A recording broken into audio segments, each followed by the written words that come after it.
할렐루야. 오늘도 굿TV와 함께 하시는 여러분들을 주님의 이름으로 사랑하고 축복합니다. 오늘은 누가복음 4장 1절로부터 13절의 말씀을 통해서 영적 세계에 실존하는 사단이라는 그런 제목을 갖고 함께 한번 하나님의 은혜를 나누기를 원합니다. 지난주의 말씀에도 오늘 본문을 통해서 영적 세계에 실존하는 성령님이라는 제목을 통해서 우리가 함께 은혜를 나누었죠. 예수님께서는 예수님의 공생의 첫 사역의 출발점을 성령이 충만하신 가운데도 마귀에게 시험을 받는 사건을 통해서 우리에게 주는 영적 메시지가 있었으니 그것은 바로 영의 세계가 실제임을 우리에게 확실히 알려주기 위한 하나님의 거룩한 뜻이 있음을 살펴보았습니다. 그래서 성령님이라는 거룩한 영이 있었고 사탄이라고는 더럽고 추한 영이 있었고 이에 예수님과 사탄이 싸우는 영적 삶의 실제를 우리에게 가르쳐주기 위함이니 조금 전에 말씀드린 대로 지난주에는 영의 세계의 실존인 성령님에 관해서 은혜를 나누었기에 이제 오늘은 두 번째 영의 실체인 바로 사탄이라고 하는 영의 세계에 실존하고 있는 사탄에 대한 부분을 함께 나누면서 은혜를 받기를 원합니다. 그래서 예수님께서는 마태복음 4장 1절 말씀에 성령에 이끌려 마귀에게 시험을 받았다라고 말하며 마귀라는 존재를 똑같이 등장시키고 있습니다. 자, 그런데 우리가 마귀라는 존재를 좀 우리가 살펴보려면 마귀의 정체를 알기 위해서는 창조 이전의 영의 세계를 먼저 알아야만 합니다. 창조 이전의 영의 세계에서는 삼위일체 하나님만이 홀로 유일하게 계시던 때입니다. 이때를 바로 영의 세계라고 말합니다. 근데 그 하나님께서 우리를 향한 거룩한 비전을 가지고 계셨으니 시편 103편 19절의 말씀에 하나님이 친히 왕이 되셔서 만유를 다스리길 원한다며 당신이 왕으로서 당신의 나라 즉 하나님의 나라를 만들겠다는 거룩한 비전을 갖고 계심을 우리가 말씀을 통해서 확인해 볼 수 있습니다. 그런데 하나님께서는 이 하나님의 나라를 만들기 위해서 드디어 최초의 피조물을 만들었으니 시편 103편 20절로부터 22절의 말씀을 통해서 보면은 하나님의 거룩한 능력 안에서 말씀을 이루며 그 말씀의 소리를 듣는 천사라고 말하고 있고 21절의 말씀에서는 여호와께 봉사하며 그 뜻을 행하는 너희 천군이여라고 말하고 있고 22절에서는 여호와의 지으심을 받고 그 다스리는 모든 곳에 있는 너희 천사라고 말하며 너희가 여호와를 송축하라 내 영혼아 여호와를 송축하라고 말하며 하나님 나라의 거룩한 비전을 가시고 그 뜻을 이루기 위해서 최초로 만든 피조물이 천군 천사였음을 우리는 성경을 통해서 확인해 볼 수 있습니다. 근데 정말 대단히 안타까운 것은 이 천사들 중에 한 존재가 있었으니 그 한 존재가 자기의 자리를 지키지 아니하고 하나님의 자리를 찬탈한 자라고 말하면서 유다서 1장 6절에 이 존재의 천사가 있음을 말하고 있습니다. 자, 이와 같이 유다서 1장 6절에 자기 자리를 지키지 아니하고 자기 처소를 떠난 대표적인 인물이 구약 성경에 두 사람으로 기록되어 있죠.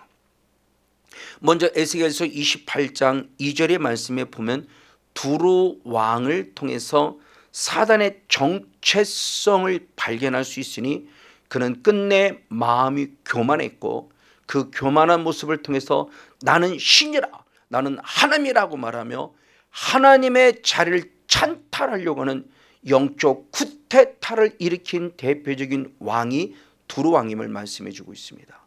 또한 이사야 선지자 역시도 이사야 14장 13절과 14절의 말씀을 통해서 바벨론 왕 역시도 하나님의 자리를 찬탈하려고 영적 쿠데타를 일으켰음을 보여주고 있으니 내가 하늘에 올라 나의 보좌를 높이라고 말하며 내가 높은 구름에 올라 지극히 높은 자와 피기리라 라고 말씀을 통해서 하나님의 자리를 찬탈하려고는 영적인 쿠데타를 일으킨 존재가 바로 두로 왕이요 또는 바벨론 왕임을 보여주면서 그들 속에 역사는 사탄의 정체성을 살펴볼 수 있었습니다.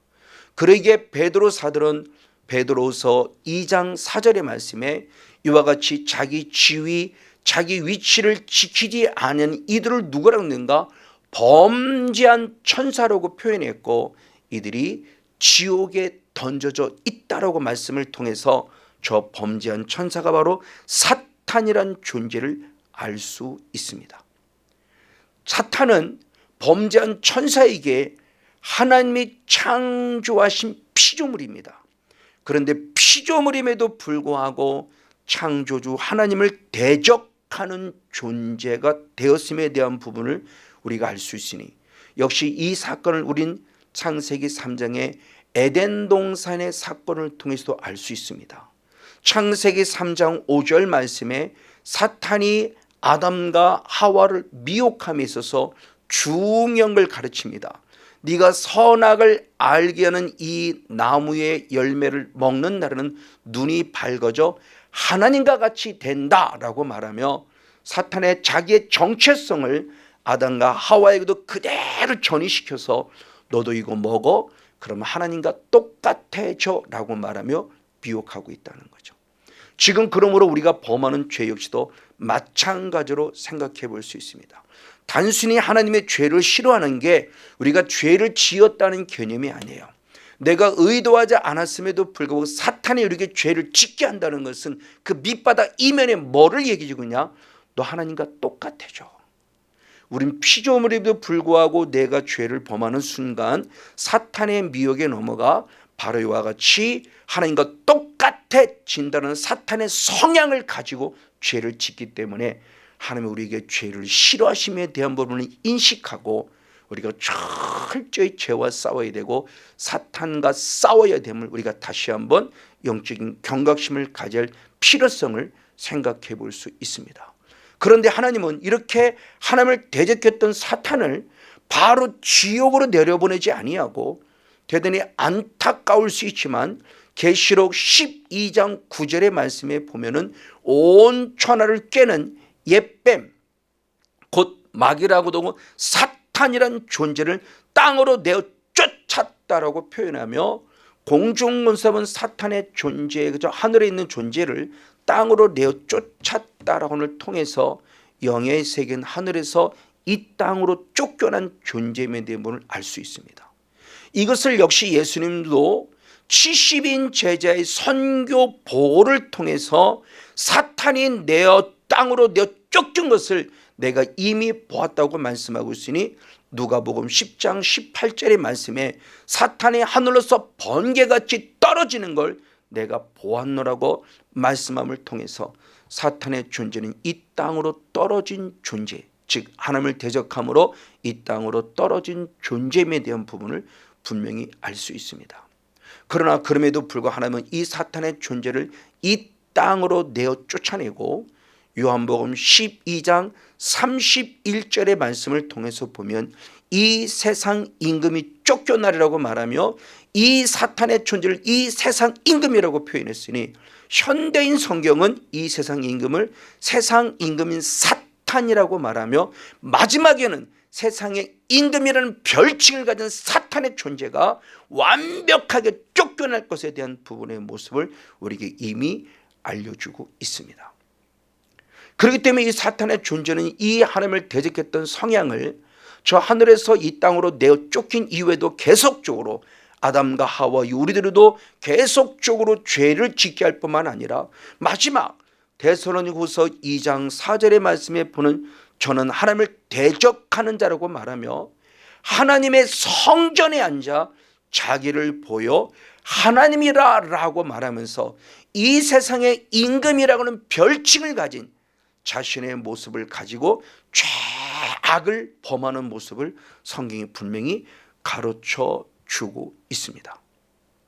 그러나 하나님은 하나님의 형상으로 지음받은 산 영인 아담을 창조할 때 처음부터 창세기 1장 28절의 말씀을 통해서 생육하라, 그리고 번성하라, 그리고 충만하라, 그리고 정복하라, 그리고 다스리라고 하는 축복과 사명을 주셨다는 것이죠. 그래서 첫 시간부터 계속 창세기 1장 28절에 대한 모습을 수없이 말씀드렸으니 단순히 육신적으로 모습이 아니라 영적인 원리를 가지고 있으니 성령 충만 받아라, 그리고 너는 정복의 권세를 갖고 저들의 존재를 완전히 깨트리고 쫓아내서 하나님 나라를 확장시키려는 거룩한 사명이 이미 아담 때부터 주어졌고 오늘 우리에게도 주어진 것에 대한 부분의 모서리가 한번 살펴볼 수 있습니다. 그럴 때 이 정복이라는 원어가 카바시라는 원어를 가지고 있는데 이 카바시라는 원어는 발로 밟다라는 뜻을 가지고 있으니 역시 조금 전에 말씀드린 대로 70인 제자의 선교 보고를 통해서 확증시켜 줬으니 누가복음 10장 19절에 주님이 이렇게 말씀하셨습니다.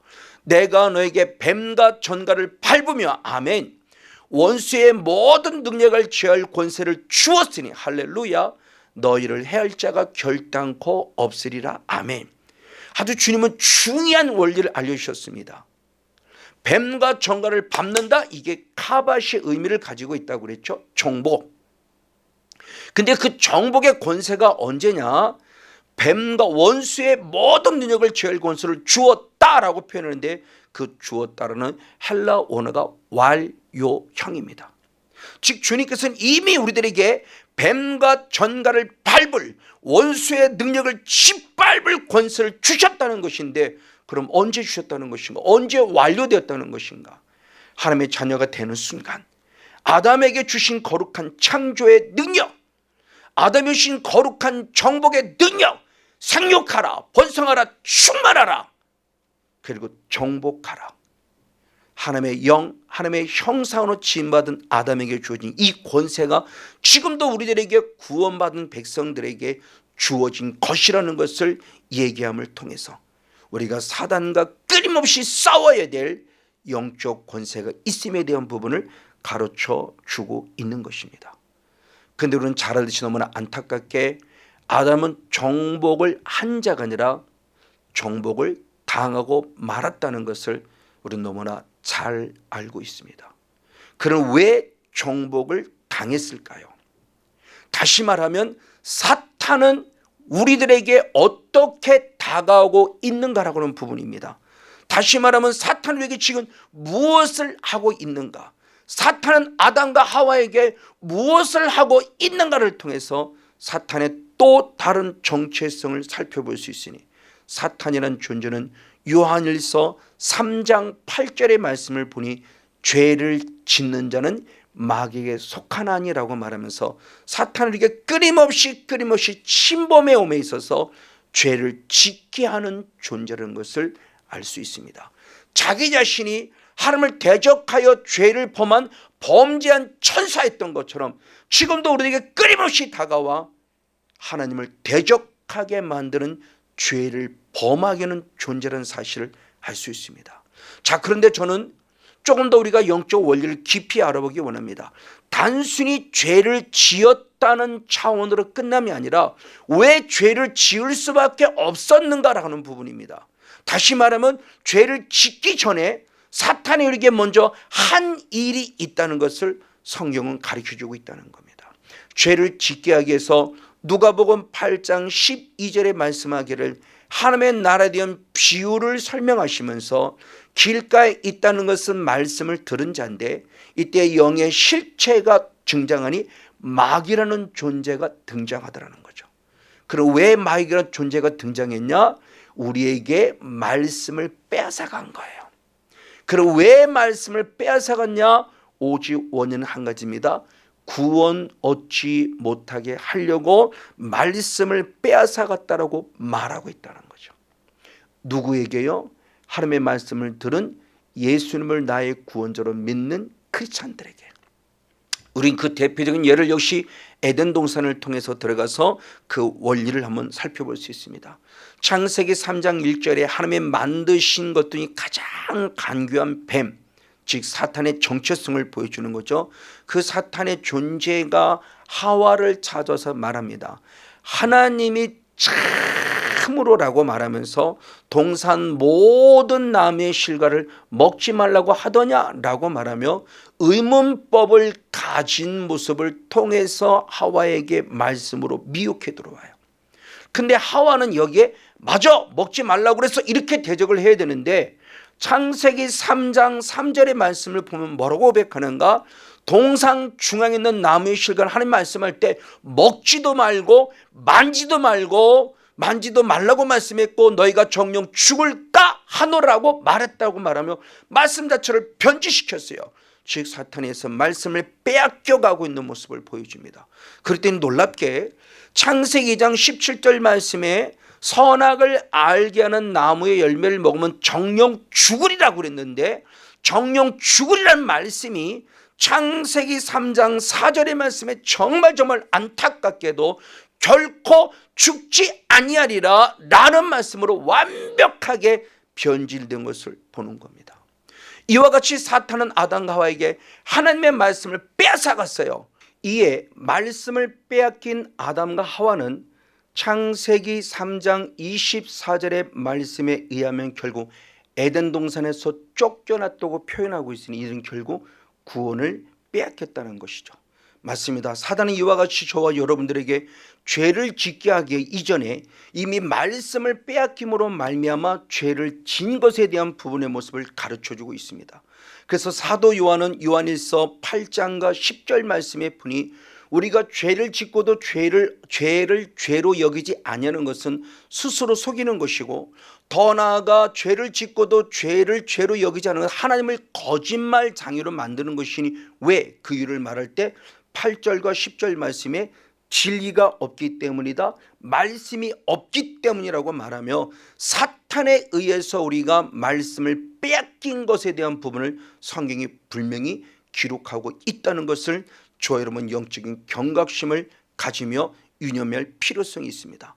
그래서 사도 바울 역시도 로마서 7장 11절의 말씀에 사탄의 존재가 기회를 타서 하나님의 계명으로 말미암아 나를 속이 그것으로 나를 죽였다라고 표현하며 사탄은 지금도 끊임없이 말씀을 변질시키고 있다는 사실을 우리에게 분명히 상기시켜주고 있습니다. 그리고 사도 바울은 또한 더 나아가 디모데라고 하는 믿음의 아들에게 말할 때 디모데전서 4장 1절 말씀에서 성령님이 밝히 말씀하신 일을 전하였으니 후일에 그랬습니다. 후일은 결국 마지막 날에 어떤 일이 벌어지냐, 어떤 사람들이 믿음에서 떠날 것이다. 그럼 왜 그들이 믿음에서 떠나냐고 말하고 있으니 미혹해 하는 영과 귀신의 가르침을 쫓았기 때문이라고 말씀하며 끊임없이 지금도 우리에게 하나님이 주신 거룩한 말씀들을 빼앗아고 있다는 것은 우리에게 너무너무 중요한 영적 원리를 알려주고 있습니다. 맞습니다. 그래서 주님께서는 요한계시록 교회 7개 교회가 있으니 그 7개 교회 중에 빌라델비아 교회를 축복합니다. 빌라델비아를 왜 축복하는가? 계시록 3장 8절에 말씀할 때 내가 내 행위를 아노니라고 말하며 내가 능력은 적다, 귀신을 쫓아내는 능력은 적고 환상을 보는 능력도 적고 예언하는 능력도 적을 수 있지만 중요한 게 내 말을 지켰다, 내 말을 빼앗기지 않았다라고 표현하며 내 이름을 배반치 않았다라고 축복하고 칭찬하며 빌라델비아 교회를 축복하는 모습을 바라볼 수 있으니 오늘 저 여러분 지금 예수를 나의 구원자로 믿는 믿음의 사람으로서 얼만큼 말씀 안에 거하고 있고 얼만큼 말씀을 지키고 있고 얼만큼 말씀과 함께하고 있는지 나를 돌아보지 아니할 수 없습니다.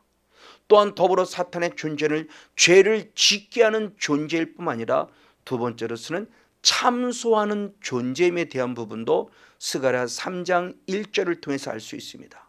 지금 영의 새를 열고 보니까 여호수아가 하나님 앞에 서 있는데 여호수아 옆에 사탄 사탄이란 존재가 있으면서 사탄의 존재가 여호수아를 대적하고 있다라고 표현하면서 사탄의 존재가 끊임없이 여호수아를 참소하고 있는 모습을 봅니다.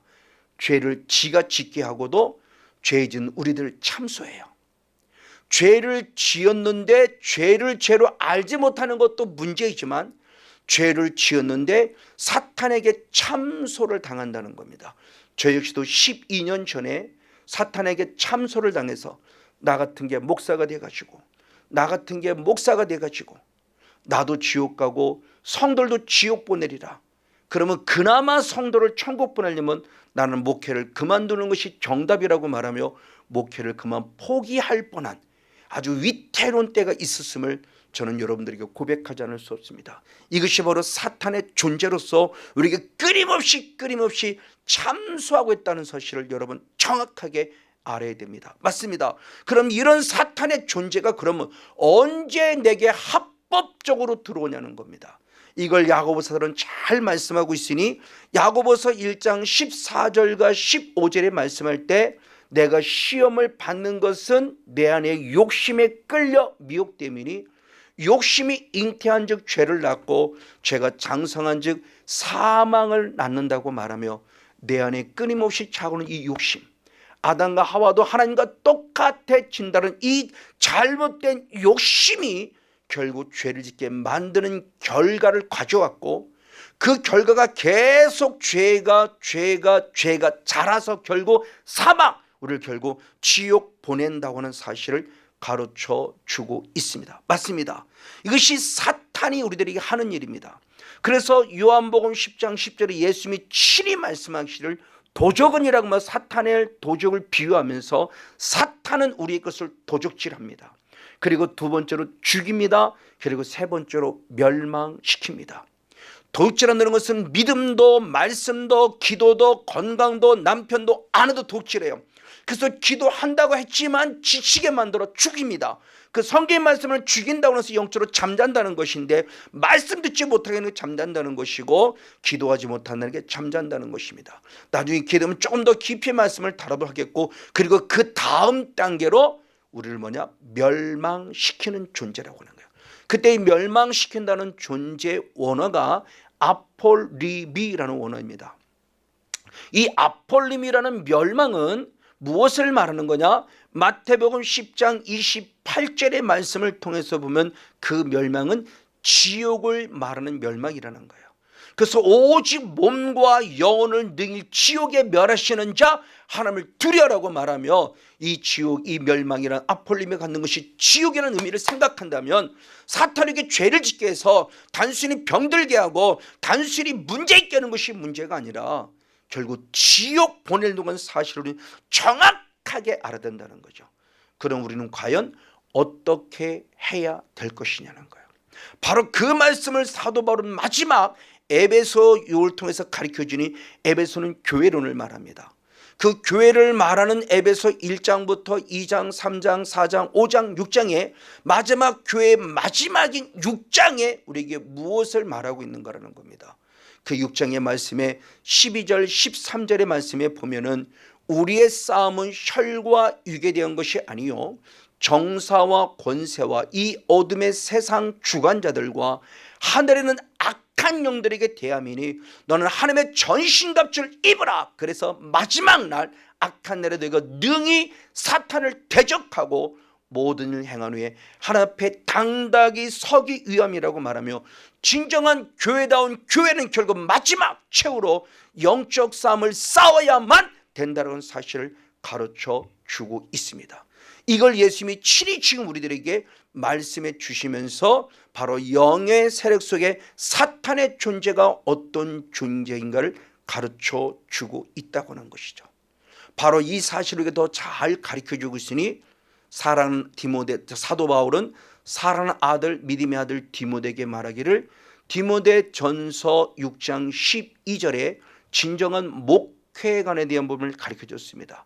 그는 뭐라고 표현했는가? 믿음의 선한 싸움을 싸워라. 아멘. 그리고 영생을 취하라. 할렐루야. 이를 위하여 내가 부르심을 입었고 많은 증인 앞에서 선한 증거를 증거했다고 말하며, 사도 바울에게 진정한 목회자는 선한 싸움을 싸워야 되는데 무엇 때문에 싸우느냐? 영생 때문에 싸운다고 말했습니다.